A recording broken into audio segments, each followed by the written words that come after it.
മമ്മൂട്ടി ചിത്രം ബോംബെ മാർച്ച് 12 മലയാള സിനിമയിലെത്തിയ നടിയാണ് ജ്യോതി Krishna. Last bench, Orkut, ഒരു ഓർമ്മക്കൂട്ട്, ഗോഡ് ഫാദർ സെയിൽ, ലിസമ്മയുടെ വീട്, ഞാൻ, ലൈഫ് ഓഫ് ജോസൂട്ടി തുടങ്ങിയ ഒരുപിടി ചിത്രങ്ങളിൽ താരം അഭിനയിച്ചിരുന്നു.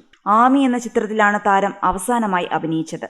ആമിയിൽ മഞ്ജു വാര്യറായിരുന്നു പ്രധാന കഥാപാത്രം. ഭർത്താവിനും മകനുമൊപ്പം ദുബായിൽ സ്ഥിര താമസമാണ് ജ്യോതി. നടി ഇപ്പോൾ സിനിമയിൽ സജീവമാകാൻ ഒരുങ്ങുകയാണ്. ഇപ്പോൾ ജ്യോതി കൃഷ്ണ കൊച്ചിയിൽ നടി ആക്രമിക്കപ്പെട്ട കേസുമായി ബന്ധപ്പെട്ട് അഭിപ്രായം പറഞ്ഞെത്തിയിരിക്കുകയാണ്. മൂവി വേൾഡ് മീഡിയയ്ക്ക് നൽകിയ പ്രത്യേക അഭിമുഖത്തിൽ താരം നടൻ ദിലീപിനെ കുറിച്ചാണ് പറയുന്നത്.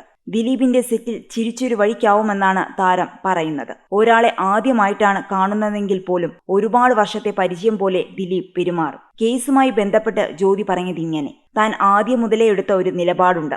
നടനെ എവിടെയും താൻ തള്ളിപ്പറഞ്ഞിട്ടില്ലെന്നും സത്യം തെളിയണമെന്നാണ് ഞാൻ പറഞ്ഞിട്ടുള്ളതെന്നും ദിലീപേട്ടൻ കുറ്റകൃത്യം ചെയ്തു എന്ന് ഞാൻ എവിടെയും പറഞ്ഞിട്ടില്ലെന്നും നടി പറയുന്നു. എന്റെ മനസ്സ് പറയുന്നത് ദിലീപേട്ടൻ അത് ചെയ്യില്ല എന്നാണ്. അത് തന്റെ വ്യക്തിപരമായ വിശ്വാസമാണ്. ഇപ്പോഴും അങ്ങനെ തന്നെ. ദിലീപേട്ടൻ ചെയ്തിട്ടില്ല എന്നു തന്നെയാണ് വിശ്വസിക്കുന്നത്. അത് തെളിയേണ്ട ഒരു സംഭവമാണ്, ജ്യോതി കൃഷ്ണ പറയുന്നു. മഞ്ജു വാര്യറുമായി വർക്ക് ചെയ്യുക തന്റെ ഒരു സ്വപ്നമായിരുന്നുവെന്നും താരം പറയുന്നു. ആമിയിലൂടെ അത് നിറവേറി. മഞ്ജു വളരെ സിമ്പിളാണെന്നും മഞ്ജു ചേച്ചിക്ക് ഇടയ്ക്ക് മെസ്സേജ് അയക്കുകയും പിറന്നാൾ ആശംസകൾ അറിയിക്കാറുമുണ്ടെന്ന് ജ്യോതി കൃഷ്ണ പറയുന്നു. സ്വന്തം കഴിവിൽ വിശ്വാസമുള്ളവരാണ് പുതുതലമുറയിലെ പെൺകുട്ടികൾ. അവർ വളരെ ബോൾഡാണ്. കിട്ടാനുള്ളത് തങ്ങൾക്ക് കിട്ടുക തന്നെ ചെയ്യും എന്ന് വിശ്വസിക്കുന്നവർ.